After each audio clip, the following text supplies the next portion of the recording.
Mamnoor airport పనులు ప్రారంభించండి, తెలంగాణ ఎయిర్పోర్ట్లకు అనుమతులు ఇవ్వండి. కేంద్ర మంత్రి రామ్మోహన్ కు సీఎం రేవంత్ రెడ్డి వినతి. ఢిల్లీలో కలిసినట్టున్నారు.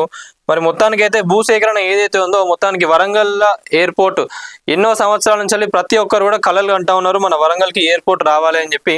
మరి మొత్తంగా మనం చూసుకున్నట్లయితే భూసేకరణ ఏదైతే ఉందో అది అయిపోయింది, ఇక ఎయిర్పోర్ట్ పనులు స్టార్ట్ చేయండి అని చెప్పి రేవంత్ రెడ్డి గారు కూడా అడిగిండ్రు.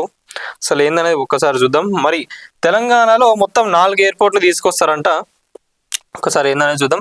వరంగల్ మామ్నూరి ఎయిర్పోర్ట్ పనులు త్వరగా ప్రారంభించాలని సీఎం రేవంత్ రెడ్డి కేంద్రాన్ని కోరారు. తెలంగాణ ముఖ్యమంత్రి రేవంత్ రెడ్డి ఢిల్లీ పర్యటనలో బిజీగా ఉన్నారు.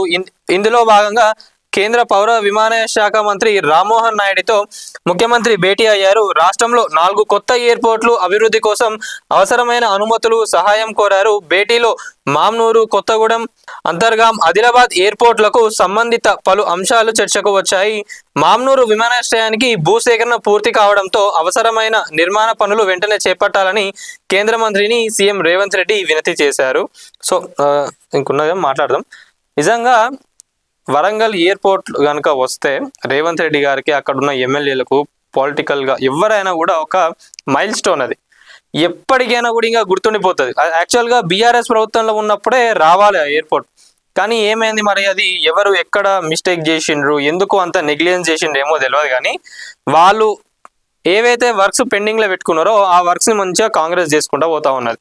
అప్పుడే ఏ చేసుకుంటే బీఆర్ఎస్కే పేరుండు. వరంగల్ ఎయిర్పోర్ట్ ఎవరు తెచ్చినంటే అగో బీఆర్ఎస్ ప్రభుత్వం, కేసీఆర్ గారు తీసుకొచ్చిందని చెప్పొచ్చు. ఇప్పుడు ఏమైంది, రేవంత్ రెడ్డి గారి కృషితోని, అక్కడున్న మంత్రులు, అక్కడున్న ఎమ్మెల్యేలు, ఎంపీల వాళ్ళందరి కృషితోని మొత్తానికి అయితే భూసేకరణ చేసేసాడు, అయిపోయింది. ఇక వరంగల్ ఎయిర్పోర్ట్ గట్టిగా కష్టపడితే ఆల్మోస్ట్ మళ్ళీ వచ్చే ఎలక్షన్ల వరకు ఎయిర్పోర్ట్ రెడీ అయిపోతుంది. ఆడ ఎయిర్ బస్సులు సర్వీసులు ఏవైతే ఉన్నాయో అవన్నీ కూడా స్టార్ట్ అయిపోతుంది. ఇక వరంగల్ ఉన్న ప్రతి ఒక్కరు కూడా జీవితాంతం గుర్తుపెట్టుకుంటారు రేవంత్ రెడ్డి గారిను, ప్రజాప్రభుత్వాన్ని. అంటే మళ్ళీ ప్రభుత్వం వస్తుందా రాదా అనేది సెకండరీ థింగ్, కానీ గుర్తుపెట్టుకుంటారు కదా. ఇది మేము కూడా వరంగలే కాబట్టి అనిపిస్తుంది ప్రతి ఒక్కరికి కూడా.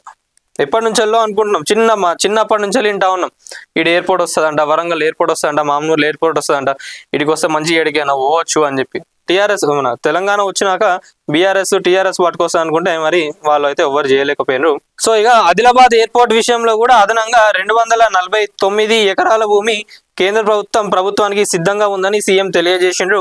ఈ ఎయిర్పోర్ట్ నిర్మాణాన్ని 1 సంవత్సరంలో పూర్తి చేసి ఎయిర్ బస్ సర్వీసులు కూడా ప్రారంభించాలని లక్ష్యంగా పెట్టుకున్నట్లు ముఖ్యమంత్రి రేవంత్ రెడ్డి పేర్కొన్నారు. సీఎం వెంటనే ఎంపీలు కడియం కావ్య, మల్లు రవి తదితరులు ఉన్నారు. ఇది మన వరంగల్ ఎయిర్పోర్ట్ కి సంబంధించి అప్డేట్.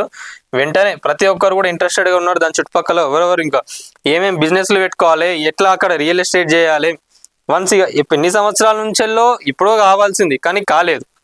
ఇక వెంటనే ఈ పనులు స్టార్ట్ కాగానే అటు చుట్టుపక్కల ఉన్న రియల్ ఎస్టేట్ కానివ్వండి అవన్నీ కూడా పెరగడం, ప్రతి ఒక్కరి కళ్ళల్లో ఆనందం ఉంటుంది. అది ఎవరికైనా కూడా ఎయిర్పోర్ట్ వస్తుంది మా ఏరియాకి, ఎయిర్పోర్ట్ వస్తుంది మా ఇంటి పక్కన అంటే ఎవరికైనా కూడా సంతోషం అనేది ఉంటుంది. మరి తొందరగానే దాన్ని కన్స్ట్రక్షన్ చేసేసి ఎయిర్ బస్సు సర్వీసులు స్టార్ట్ చేస్తే ఇంకా బాగుంటుందని చెప్పి కూడా వరంగల్లో ఉన్న ప్రజలందరూ కూడా అనుకుంటా ఉన్నారు. మరి దీనిపైన మీరేమనుకుంటారు అనేది ప్రతి ఒక్కరు కూడా కామెంట్లో తెలపండి.